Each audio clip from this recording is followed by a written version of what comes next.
In 1978, in the Egyptian desert, a discovery was made that many claimed could shake the foundations of Christianity.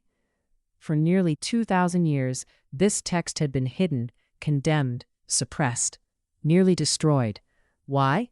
What could this ancient book possibly contain that made it so dangerous? Today, we uncover a story few people fully understand, a story about betrayal that may not have been betrayal at all. This is the story of the Gospel of Judas. Egypt, late 1970s. A group of local treasure hunters stumble upon a limestone cave near El Minya. Inside, they find a weathered papyrus codex, wrapped and buried for centuries. At first, it looks like just another forgotten relic. It wasn't.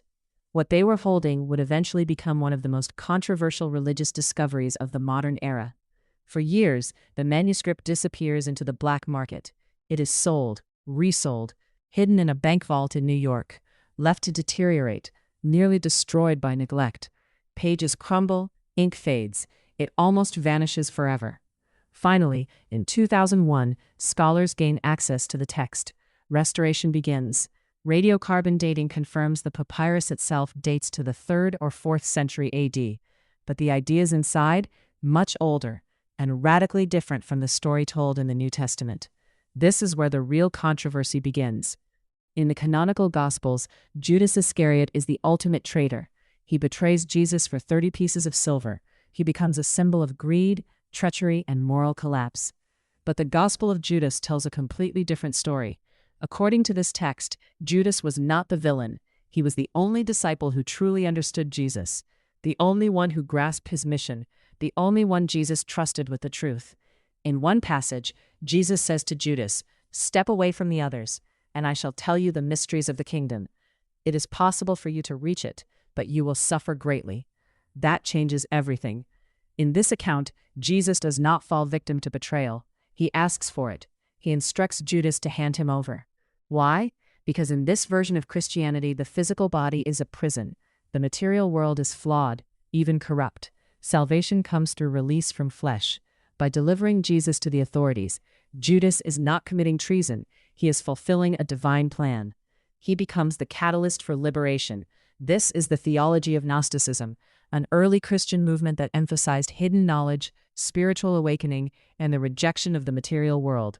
And it was fiercely opposed by what would become the Orthodox Church. So why did this text disappear for nearly 2,000 years? The 2nd and 3rd centuries were not the tidy, unified era many imagined. Christianity was fragmented. There were competing gospels, competing theologies, competing leaders, Gnostics, Ebionites, Marcionites, Proto-Orthodox Christians. Each group claimed authority. Each group claimed truth. By around 180 AD, Irenaeus of Lyons wrote against what he called heresies. He specifically mentioned a group that used something known as the Gospel of Judas, dismissing it as fabricated. From that point forward, texts that did not align with emerging orthodoxy were rejected. Some were copied and preserved by minority groups. Others were destroyed. As church authority consolidated, the boundaries of canon became clearer. 4 Gospels, 1 narrative framework, 1 theological center. Alternative voices faded into obscurity. The Gospel of Judas was buried, literally, and forgotten, until the desert gave it back. Now here's the crucial question. Does this discovery rewrite Christianity? No. The Gospel of Judas does not overturn the historical foundations of the faith. It does not predate the canonical Gospels. It reflects a later theological movement interpreting Jesus through a Gnostic lens. But it does reveal something important. Early Christianity was not monolithic. It was contested, dynamic. Theological battles shaped what became mainstream doctrine. The existence of the Gospel of Judas forces us to confront that complexity. It shows us that from the beginning, people were wrestling with the meaning of Jesus' life, death, and mission. Was Judas a villain? Was he misunderstood? Or was this later text attempting to rehabilitate his image for theological reasons? We may never know the full historical truth about Judas's inner motives, but we do know this. The Gospel of Judas is not a secret suppressed Bible. It is a window into early Christian diversity, a snapshot of a movement that ultimately did not prevail. And that matters, because history is rarely simple. It is layered, contested, human. So what do we do with discoveries like this? We examine them carefully. We study them in context. We separate historical evidence from dramatic headlines, and we recognize that faith traditions developed through real debates, real conflicts, and real decisions. The Gospel of Judas does not destroy Christianity, but it does remind us that the past is more complex than we often assume, and sometimes the desert keeps its secrets for a reason. If this deep dive challenged what you thought you knew, let me know in the comments.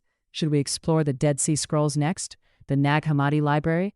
Other early Christian texts that never made it into the New Testament? Because history still has many layers left to uncover. The markings show the path, but this part is faded. We must find the chamber. The light is fading. Let's go.